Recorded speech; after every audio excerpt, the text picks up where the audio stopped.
Hey guys, this is Jordan. I'm the one that previously made the video regarding the abuse at Lowell and validating Cheryl Weimar's story regarding the abusive past of previous Sergeant Turner, now Lieutenant Turner, who's responsible in part for making her a quadriplegic almost 3 weeks ago at Lowell Correctional in Ocala, Florida.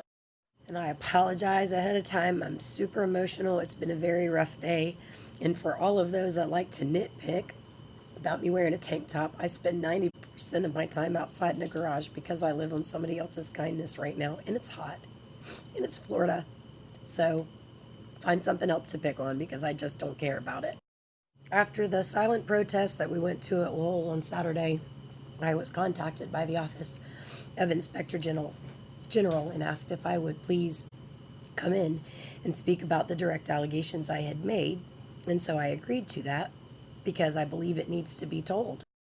And so prior to going and meeting with this lady, which I'll get to in a second, I had put a thing out for if anybody has been abused themselves or knows any actual personal accounts of abuse that they can relay to validate and confirm what's going on inside of there, to please reach out to me.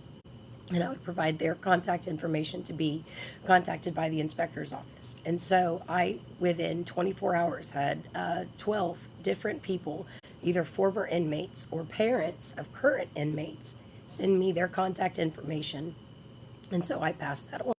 So obviously it's nerve-wracking driving to Lowell, even though you drive there and you leave the same day. All of those feelings and those emotions and the oppression that that place creates comes back to you, and it is a pretty overwhelming feeling. I've been back to Lowell to speak. In fact, after I got out in 2013, November of 2014, they brought me back to speak as a keynote speaker to the graduating life skills class, and I felt the same thing then. But I went in there determined today for a specific task, and that's what I set out to do. It's so hard when the entire system is designed to work against you.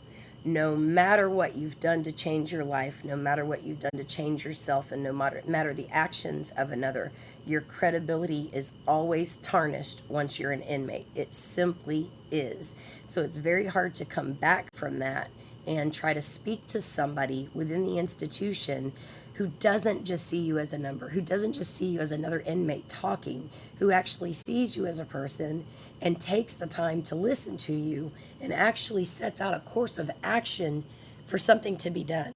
So to sit down with the Inspector General today, literally for the first time, I thought somebody is actually listening. Somebody is actually not just listening, taking notes and delving deeper and asking pointed questions and literally getting to the bottom of it. And sitting across from this woman today, and I'm not a spiritual person, I'm not. But it literally was like she was God sent because she wasn't raised up in FLTOC. This woman was a detective before she got there. So she's not a part of that system where you grow up in and you have these relationships with these officers where you don't want to see them ruin their lives for their actions. And she didn't have that. She wants to get to the facts. And that was such a good feeling. That's not my first interaction with the inspectors. I've had multiple. But this time it actually felt like God put somebody there to affect change in that place for so many people. So during the interview, we went through my entire first YouTube video, including all of the allegations. Had to recount and call those in intimate detail, which for any survivors of sexual abuse, whether it was one time or like me in my life, like my whole life, I've been a victim of sexual abuse. My first memory at 3, I was being abused. I was abused countless times before I got to prison. I was raped twice before going to prison. And then going there and having that done, it does something to you. And I would be a liar if I didn't tell you that. It does something to you internally, how you feel about yourself, how you project yourself, how you receive information, and how you give it out. And so it's very difficult to have to recount that detail for detail. But what's harder than that is all the stories that these women have told me the last couple of days.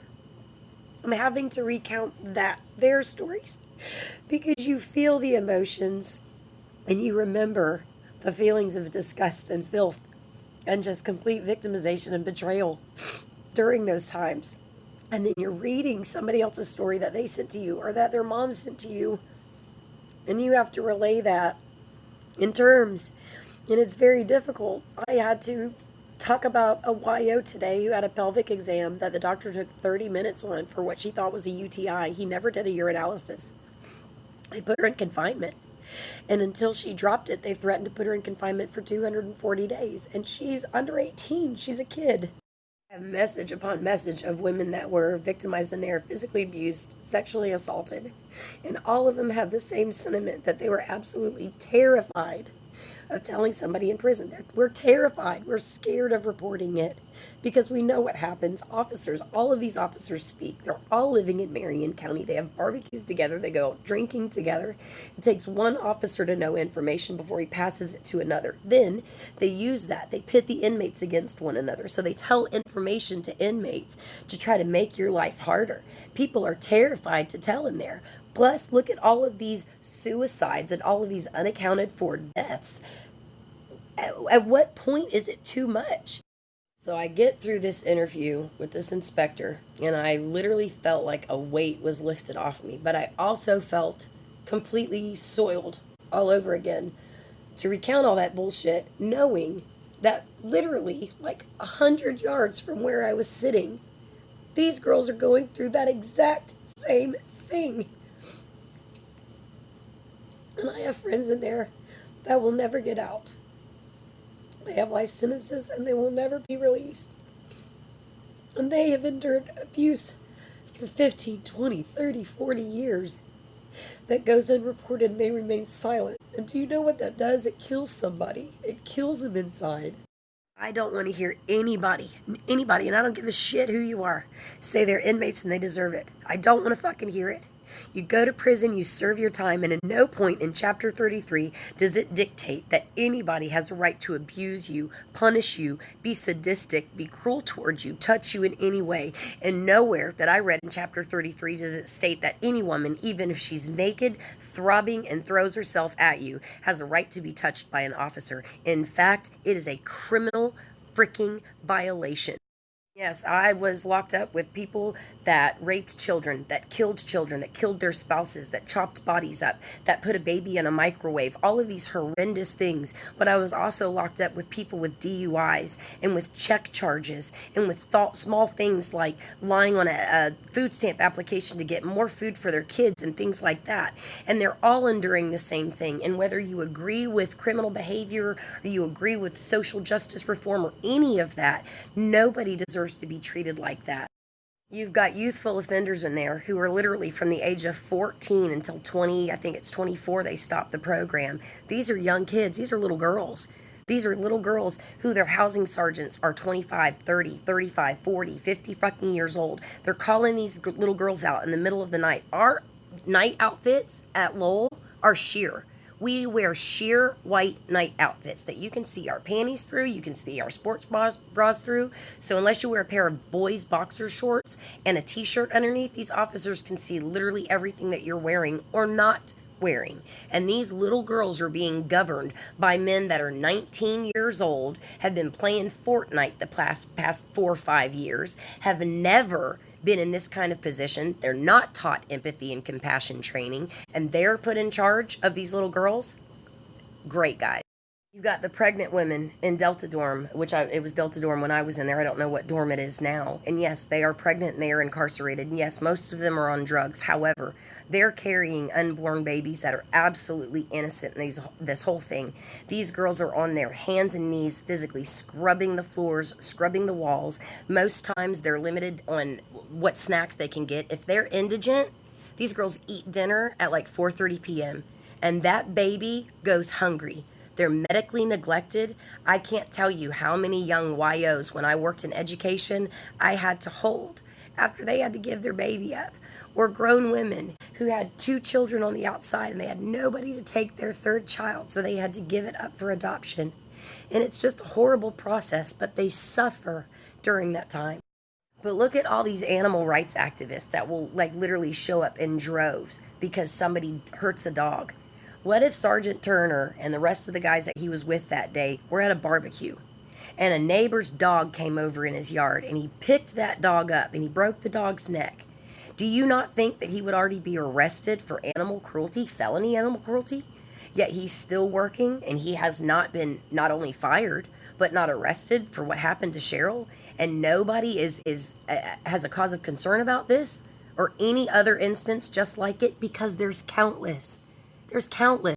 We're the human rights activists for this. You've got people that are literally not just suffering because there's no air conditioning and you don't get ice water and it's hot and all of these. You're talking about physically being harmed by other people. And it's like only us inmates, only those of us who've been through it are like trying to make you guys aware of what is truly going on in there. And it's fucking heartbreaking and it's exhausting. During the end of the interview, we discussed things that need to change in the prison. Officers and no staff, none whatsoever, except the Office of Inspector General, should receive inmate grievances. None, not a captain, lieutenant, or otherwise. This institution is equipped to allow inmates to email their family and friends, and in doing so, I suggested that there be an option during that email to send a specific code to the inspector's office that goes directly to a portal that only they can access, that no security or administrative classification officer can access, only the Office of Inspector General. This cuts down on paper grievances, which are filed in a box, and then a security officer picks up and then hands to somebody else who reads it and passes that information on. And it's simply negative human behavior being done by corrections officers to try to spread the word about what's being reported in the prison. Also, there's a tips hotline that you can call in prison to report situations of abuse. Those phones are within 36 to 48 inches from one another, so the inmate to your left or your right can hear your conversation and tell on you. Also, because there's acoustic hallways, as there's no insulation, no carpeting or anything like that, if the officer station is doors open, they can hear you also. So there is no confidentiality in reporting. There is none. And there needs to be. Every other governing and arresting agency in our nation right now is wearing body cameras. However, when you get to prison, they stop wearing body cameras when you're literally in charge of thousands of inmates who were just most likely arrested with the use of video technology. All of the abuse going on right now, you think FLDOC and any other Department of Corrections in our nation would want to cover their ass by having these body cameras. But that's a lie. They want hidden hallways. They want secret doorways. They want areas that are blocked off from the cameras. They want blind spots so that they can ensure that they can falsify reports. They can stick up for one another. They can listen to his story and tell it to this guy. And then you got a band of brothers sticking up and taking up for impropriety in the prison. The body cameras eliminates it completely. The Department of Corrections has never done full disclosure. Not with any government agency, and definitely not with the public. They've been able to fine-tune the laws so greatly that there is no true sense of accountability. None whatsoever. These officers, more often than not, if they are put on administrative leave pending investigation, they are released from that and either transferred to another duty station or another institution. All of that needs to change, and we went over all of that during the interview, and then I left Lowell feeling absolutely devastated because I just wanted to go in the gate and hug some of those girls. Just give them reassurance that people genuinely care out here about what's happening in there. I got home, and I got on Facebook, and I started reading all of these comments in one of our groups that's kind of keeping up with all of this.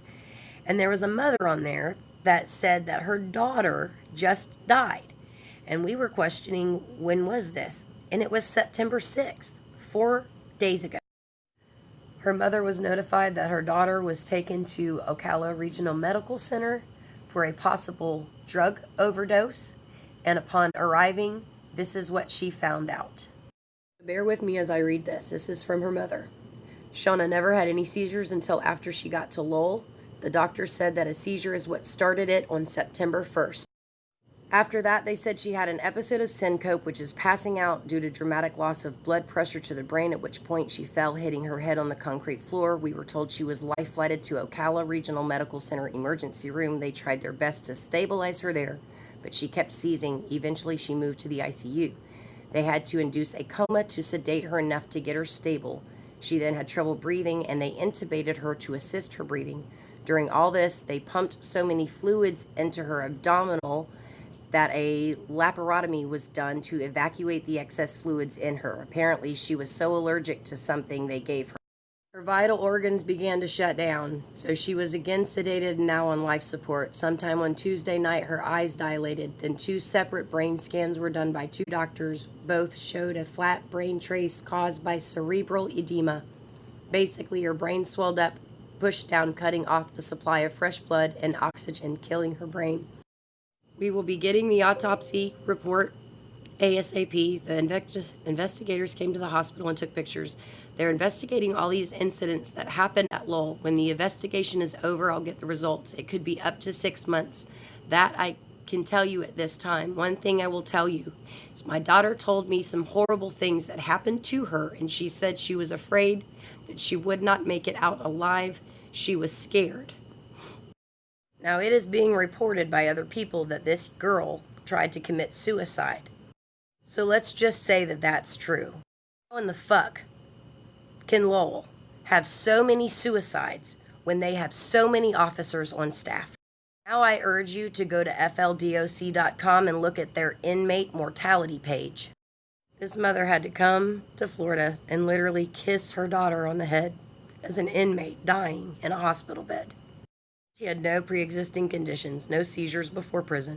How coincidentally that another inmate reached out to their family telling them about abuse and they end up dying. Look at Latondra Ellington. Look at that situation. If you looked on the inmate mortality page, her causes of death are listed as natural, despite the fact that she had severe abdominal trauma to her that was consistent with kicking and punching to the abdomen. 2013 to 14, 0 pending. 14 to 15, 0 pending. 15 to 16, 2 pending. 16 to 17, 1 pending. 17 to 18, 15 pending. From 2018 to 2019, there are currently 76 pending death investigations within the FLDOC. And if you look on each of the women that I mentioned, Regina Cooper, Africa Jean, Michelle Tierney, Latondra Ellington, they all say natural. And now we're going to await the autopsy of 32-year-old with 5 children, Shauna Reyman, who was supposed to be released in 2020, to determine another natural, right? I'd like to see a statistic on how many officers are fired per year by DOC for improper conduct. I'd also like to see how many of those officers fired were involved in physical or sexual violence against inmates. I'd like to see how many of those deaths were attributed to officers. As I think this blank, vague ass information that you fuckers intentionally disseminate to the citizens of this state and this country is bullshit, and you guys know it. Still, curious to wonder if Hillary Clinton has stock in Lowell and that's why everybody suicides them fucking selves? Because it doesn't matter what the situation is. Every single time that I have seen some kind of altercation between staff and inmate, it is always the inmate's fault. They always find a way to turn it back and put it on us crummy pieces of shit who committed felonies. We need to start seeing is we need to see some press releases of officers fired for the bullshit that they do. We also need to see arrest of these officers for what they have done to incarcerated people. I started this very emotional and crying, and I'm ending it very pissed the fuck off. And for anybody doesn't like my language, I'm sorry. It's how I talk. I'm passionate about what I say, and it is my mouth. So, mainly goes out to you corrections officers who are talking shit. Amanda Rosa Anderson and Jason Anderson. Amanda Rosa just quit on May 30th, as a matter of fact, after I had to file an incident report against her in May for being outside my home taking pictures of my vehicle and my son's vehicle because I was dating her ex-husband. And I didn't witness them. Two neighbors who I had never even met came out and physically said the kid's mom, their children's mother, was outside physically actually taking pictures of my son's tag and my tag in order to do whatever I do not know. But I called Marion County Sheriff's Office and made a report with them, and then I physically drove up to the inspector's office to file an incident report against you because of it. And when I made my video the other day, guys, I didn't say anything about you. Not a word. But when Jason Anderson commented and then I responded, and then Amanda Rosa Anderson wanted to piggyback on that, I got a lot to say to you two. Amanda, your son stole my prescription. And because I went to prison and I know what jail and prison's like, I did not call the law on your son. Your ex-husband told him he had to detail my van because he knowingly stole it and then attempted to steal it a second time. I saved your son from being fucking arrested for stealing my medication, and I am disabled. Hearn, you contacted the Department of Children's and Families and lied to them and said that I left my medication out readily accessible, which, by the way, is medical marijuana. And I didn't. Your kid went in my purse and my wallet and stole it. In turn, you and your husband came and took pictures of my son and I's tag in an effort to prove that we were at the house or whatever the cause was, but you did it. Now, the two of you want to comment on my YouTube and continue to harass me despite the fact that I literally have never made contact with either one of you, not even one time. And if any other COs or spouses of COs or whoever laypersons want to comment on this, I can do the same thing. It's my story. It's my mouth. I will tell it as I see it, and that is simply the way it's going to be. I'm not going to be bullied. I'm not going to be pushed into a corner. It's not going to happen. Especially curious about one former corrections officer in particular. Teresia, aka Teja, Teeja Jackson on Facebook, who works at Kimberly's Cottage and also is the administrator over the mental health unit at the Marion County Jail in Ocala, Florida. And I have previous history with Miss Teja Jackson. In fact, Teja worked at Lowell as I was an inmate there. She's also been a part of this group that bullies people, and I'm one of those people. Teja Jackson responded to the article like this: I wish they would write articles on what the lawbreakers do to them officers trying to manage them. I'm a mom with a husband and 4 kids to live for. I'm also a retired correctional officer, and it took God the Father and the Holy Spirit himself to keep my hands off those inmates. And she goes on to say how she was threatened and closes out with, it takes the well-trained and mature one to bring it back. Just saying. You wish they would write articles on what the lawbreakers do to them officers trying to manage them.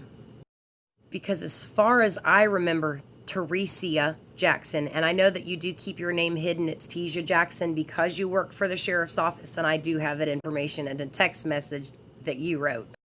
So let me get this straight.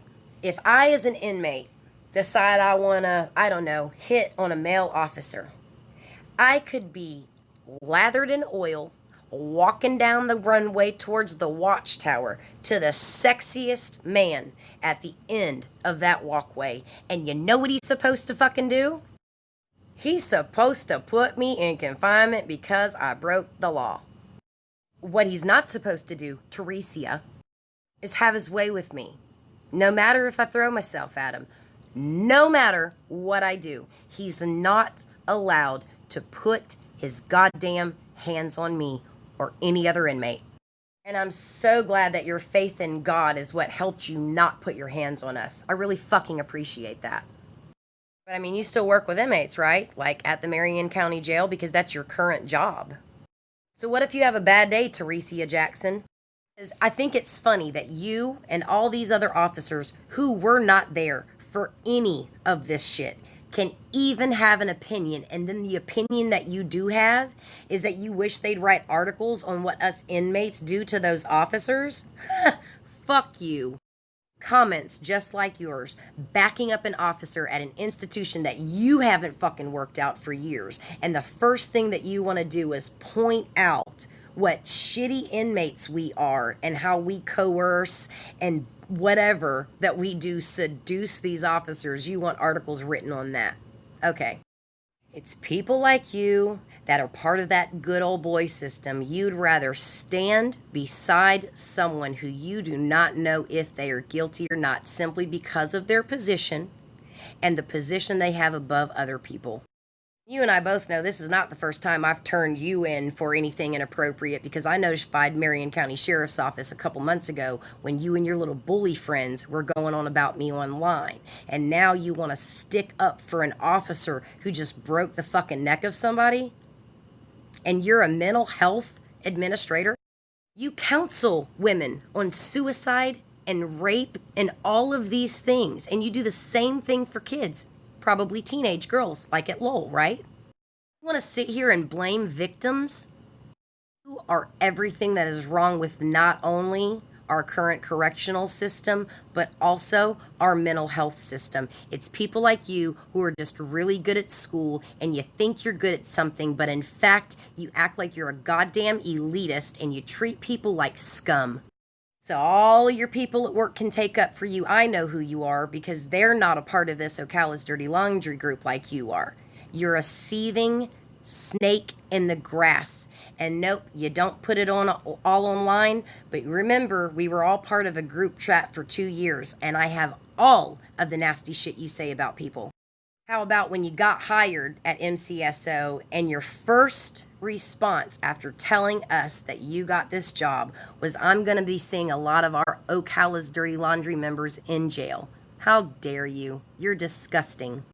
So for you and any other staff member who thinks they're better than anybody else, who thinks this shit's going to stay hidden, who thinks that people aren't going to continue to talk up, we are. Any of the officers at Lowell that I named, like I said, at any point I challenge you to a polygraph test.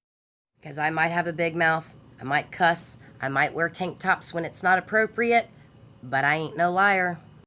I learned a long time ago what that got me, and that got me 10 years in prison. I believe this inspector today is truly going to do her job. I pray that this mother of this girl, Shauna Reyman, finds peace and can get her daughter back to where she needs to be laid to rest. I will be sharing her GoFundMe page in the bottom links of the comments, so please look out for that and share that, and please help this woman get her daughter back home.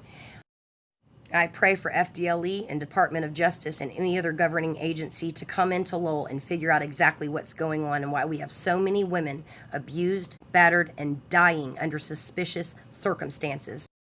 And now that it has been brought to your attention, you cannot turn a blind eye, because we will not let you. No one has listened for years, and now we have your attention, and we just need your help, please. So for Africa, for Michelle, for Regina, for Latondra, for Cheryl, and now for Shauna, please share this media and demand action at Lowell Correctional Institution in Ocala, Florida.